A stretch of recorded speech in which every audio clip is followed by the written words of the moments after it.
Hello students, good morning. आज हम 10th class chemistry में चैप्टर 5 क्लास टॉपिक स्टडी कर रहे हैं valence electrons, valency and atomic size के बारे में। तो फर्स्ट हम स्टडी करेंगे वैलेंस इलेक्ट्रॉन्स क्या होते हैं। वैलेंस इलेक्ट्रॉन्स होते हैं the number of electrons present in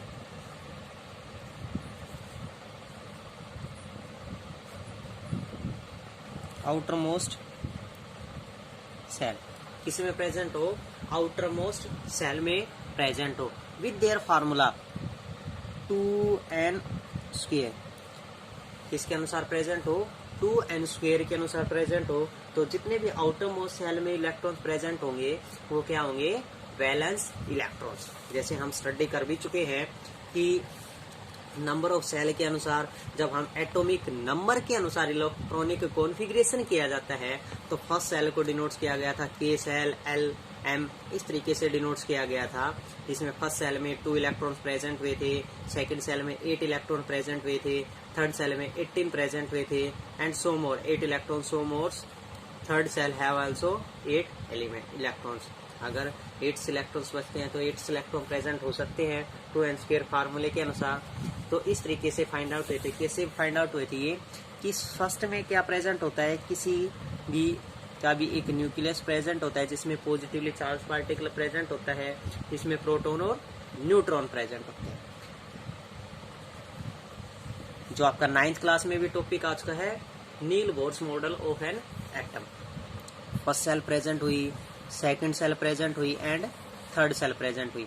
first shell को डिनोट्स किया के, एल, एम, इस तरह से उन सभी को सेल से डिनोट्स किया गया कि फर्स्ट सेल में कितने इलेक्ट्रॉन प्रेजेंट है, 2 इलेक्ट्रॉन प्रेजेंट है, सेकंड सेल में 8 प्रेजेंट है, 18 प्रेजेंट है थर्ड सेल में, विद फार्मूला 2n स्क्वायर फार्मूले के अनुसार प्रेजेंट थे।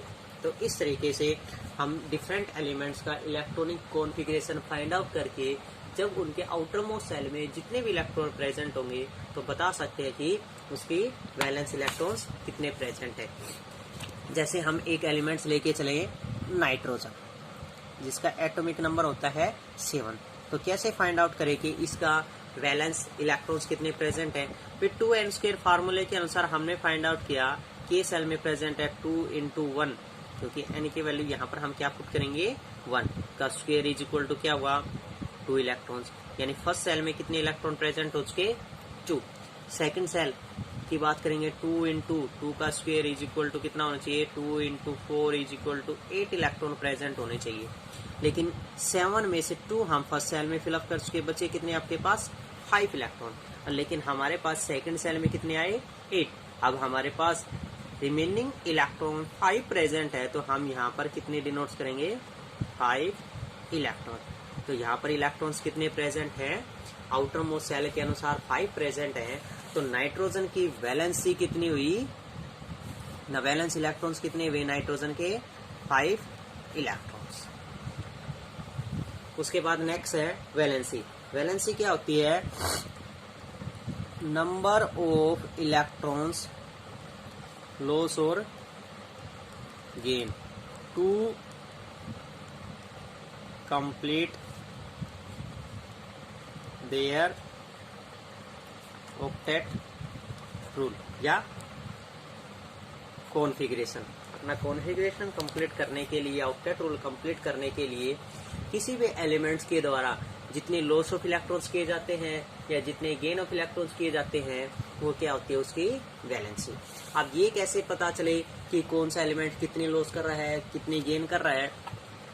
तो वही फार्मूला 2n स्क्वायर फार्मूले के अनुसार अगर किसी भी एलिमेंट्स के आउटर मोस्ट सेल में 1, 2, 3 इलेक्ट्रॉन्स प्रेजेंट होते हैं तो उसकी टेंडेंसी क्या होगी लॉस ऑफ इलेक्ट्रॉन्स की होगी।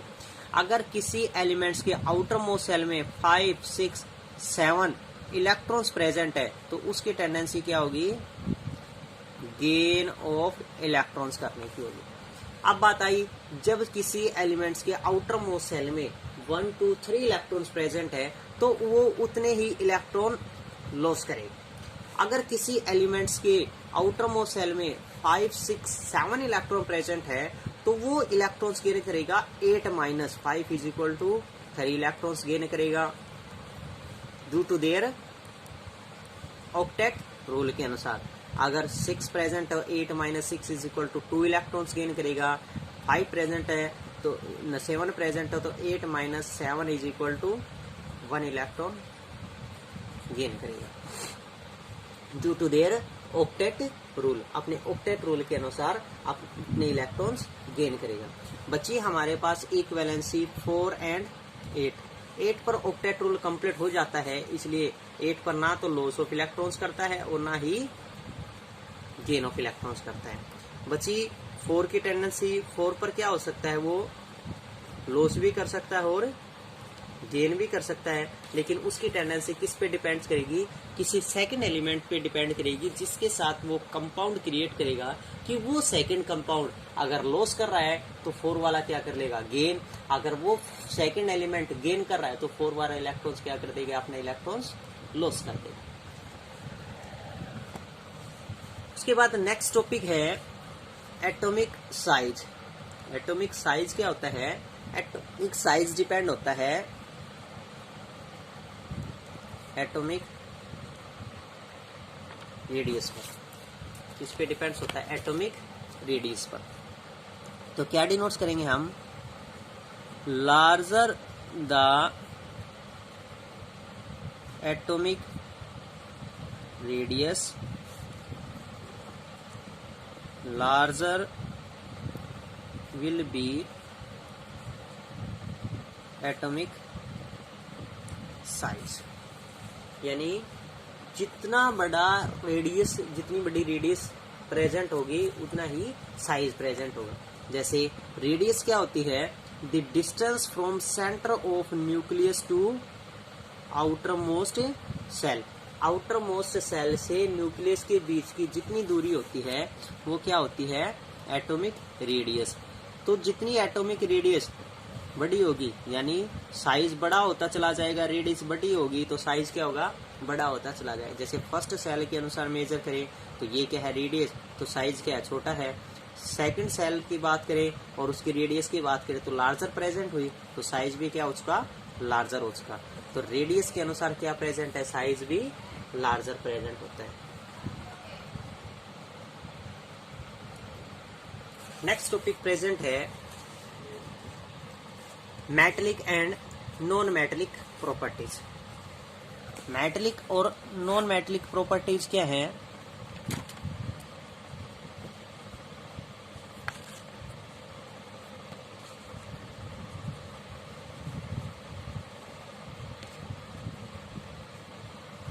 Metallic and non metallic properties.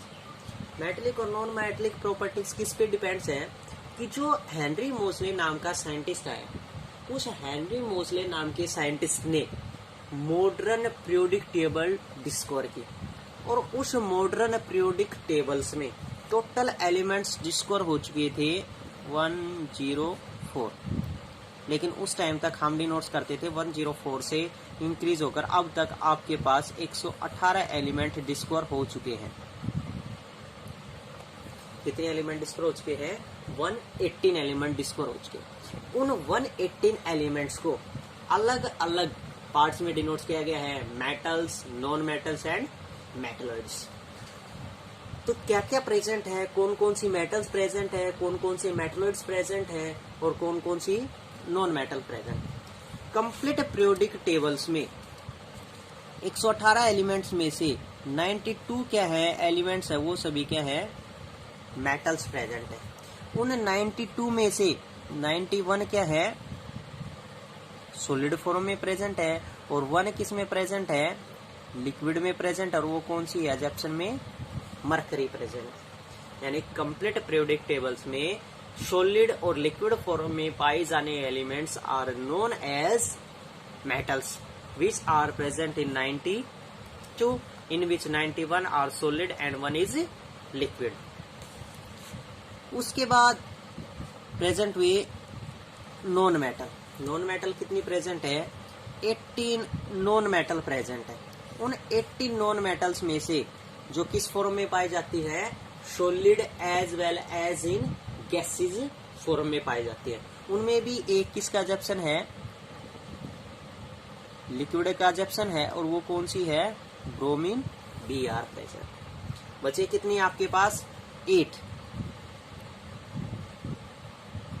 और वो 8 क्या है, मेटलॉइड्स। क्या प्रेजेंट है, वो मेटलॉइड्स प्रेजेंट है, which are present on zig zag lines of the periodic table. जो मेटलॉइड्स हैं वो कहाँ पर प्रेजेंट है, जिग जैग लाइन्स पर प्रेजेंट है। जैसे हम पीरियोडिक टेबल्स की स्टडी करें तो इस पीरियोडिक टेबल्स में ये क्या प्रेजेंट है, जिग जैग लाइन प्रेजेंट है। इस जिग जैग लाइन पर जितने भी एलिमेंट्स प्रेजेंट है वो सारे के सारे क्या है, मेटलॉइड्स प्रेजेंट है। इस जिग जैग लाइन से लेफ्ट हैंड साइड की तरफ जितने भी एलिमेंट्स प्रेजेंट हैं सारे के सारे क्या प्रेजेंट है, मेटल्स प्रेजेंट है। इसी जिग जैग लाइन से राइट हैंड साइड में जितने भी प्रेजेंट है वो सारे के सारे क्या है, नॉन मेटल्स प्रेजेंट है। तो जिग जैग लाइन पर कितने हैं, 1 2 3 4 5 6 7 एंड 8, ये सभी क्या है, नॉन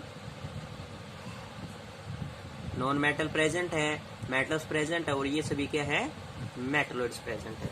अगर हम सिंपली स्टडी करें तो स्टडी के अनुसार क्या प्रेजेंट है, ये देखो यहाँ प्रेजेंट है, इन पीरियोडिक टेबल एक zig zag line represent metals from non metals. Metals को नॉन मेटल से अलग करती है जिग जैग लाइन्स, और जिग जैग लाइन्स पर कौन कौन से एलिमेंट्स प्रेजेंट हैं, boron, silicon, germanium, arsenic, antimony, tellurium and polonium. और ये सभी क्या प्रेजेंट है, met intermediates in properties and are called metalloids and semi metals. क्या प्रेजेंट है, मेटलॉइड्स प्रेजेंट है। तो ये था आपका 5th चैप्टर जिसमें हम कंप्लीट मेटल्स, नॉन मेटल्स और मेटलॉइड्स के बारे में आज स्टडी की। वैलेंसी क्या होता है, वैलेंस इलेक्ट्रॉन्स क्या होते हैं, एटॉमिक रेडियस क्या होता है, एटॉमिक साइज क्या प्रेजेंट होता है। लिमिटेशन होते कमियां, खामियां, यानी किस प्रकार न्यूलैंड्स ने जो लॉ ऑफ ऑक्टेवस बनाया उसमें क्या क्या कमियां थी, यानी उसके जस्ट बाद अगर कोई दूसरा साइंटिस्ट आया या फिर उसके अनुसार ही कौन कौन सी ऐसी डिसिमिलरिटीज थी जो उसने पीरियोडिक टेबल में मेंशन की, लेकिन वो किसी वजह से यूजफुल नहीं उसकी, उन सभी को कहा जाता है लिमिटेशंस। तो लिमिटेशंस क्या थी, it was found that law of Octavius was applicable only up to calcium, यानी जो न्यूलैंड्स लॉ था वो सिर्फ अप टू कौन सी एलिमेंट्स तक था, calcium, which have atomic number 20, यानी as after calcium every 8th element did not possess the properties similar to that of the first, यानी जिस प्रकार न्यूलैंड्स ने बताया कि फर्स्ट एलिमेंट्स की प्रॉपर्टीज 8th एलिमेंट्स की प्रॉपर्टीज के समान थी, लेकिन कैल्शियम के बाद 8th एलिमेंट्स की प्रॉपर्टीज फर्स्ट एलिमेंट के समान मेंशन नहीं हो रही थी।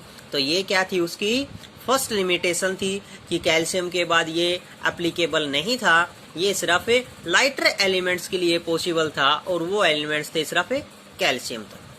सेकंड क्या थी, it was assumed by Newlands that only 56 elements exist in the nature. No more elements would be discovered in the further. यानी further in future. न्यूलैंड्स ने जब न्यूलैंड्स लॉ ऑफ ऑक्टेवस बनाया उस समय उसने ये कहा कि सिर्फ 56 एलिमेंट ही डिस्कवर हैं इस नेचर में, and no more elements would be discovered in the future, और भविष्य में और अधिक एलिमेंट डिस्कवर या खोजे नहीं जाएंगे। But later on several new elements were discovered, लेकिन उसके बाद भी बहुत ज्यादा एलिमेंट डिस्कवर हुए whose properties did not into the law of octaves, जो लॉ ऑफ ऑक्टेवस के नियम के विरुद्ध थी। थर्ड प्रॉपर्टीज क्या थी, in order to fit elements into his table Newlands adjust 2 elements in the same slot.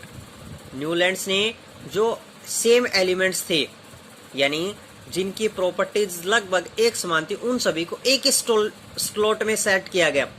एक ही स्लॉट में कैसे, जिस प्रकार मान लीजिए हाइड्रोजन की पोजीशन यहाँ पर है और हाइड्रोजन का ही हमारे पास एक ऐसा एलिमेंट हो जो हाइड्रोजन का ही हो, लेकिन उसकी प्रॉपर्टीज हाइड्रोजन के समान हो। जैसे मान लीजिए कि हम आइसोटोप्स की बात करें कि हाइड्रोजन के हमारे पास 3 आइसोटोप्स प्रेजेंट है, तो उन 3 आइसोटोप्स को उसने क्या किया, एक ही स्लॉट में एक ही जगह सेटल कर दिया गया। लेकिन उसने तो ये कहा था कि इंक्रीजिंग एटॉमिक मास, लेकिन आइसोटोप्स का तो क्या होता है, मास डिफरेंट होता है। अगर मास हमारे पास डिफरेंट है तो हम एक ही स्लॉट में कैसे सेटल कर सकते हैं? क्यों? क्योंकि मान लीजिए हम हाइड्रोजन की बात करें तो हाइड्रोजन हमारे पास प्रोटियम है, ड्यूटेरियम है, ट्राइटियम है, जिसमें प्रोटियम एटॉमिक मास 1 प्रेजेंट होता है, ड्यूटेरियम एटॉमिक मास 2 प्रेजेंट होता है, ट्राइटियम एटॉमिक मास 3 प्रेजेंट होता है। तो अगर इंक्रीजिंग एटॉमिक मास में सेटल कर रहे हैं तो पहले फर्स्ट आना चाहिए, फिर सेकंड आना चाहिए, फिर थर्ड आना चाहिए। लेकिन उसने क्या किया, तीनों को एक ही स्लॉट में सेट कर दिया गया, जो उसके इंक्रीजिंग एटॉमिक मास रूल्स के विरुद्ध है। तो ये थर्ड लिमिटेशन थी मेंडलीव्स न्यूलैंड्स लॉ की, जिस प्रकार उसने सेट किए थे जैसे उसने सेम स्लॉट्स के अनुसार सेट किए थे fluorine, chlorine and bromine which have very different properties. These elements, iron which resemble cobalt and the nickel in properties, have been placed far away from these elements. लेकिन इस प्रकार इन सभी की गलतियां फाइंड आउट हुई। Thus, Newland's law of octaves worked well with lighter elements only. इस प्रकार हम कह सकते हैं कि न्यूलैंड्स लॉ सिर्फ किसके लिए पॉसिबल था, ओनली फॉर लाइटर एलिमेंट्स, यानी जो हल्के तत्व थे उन सभी के लिए न्यूलैंड्स लॉ अप्लीकेबल हुआ। जितने भी हैवियर एलिमेंट्स प्रेजेंट हो उन सभी के न्यूलैंड्स लॉ अप्लीकेबल नहीं हुआ। तो we can say that Newlands law of octaves applicable only lighter elements up to calcium. ये था न्यूलैंड्स लॉ ऑफ ऑक्टेवस की लिमिटेशंस।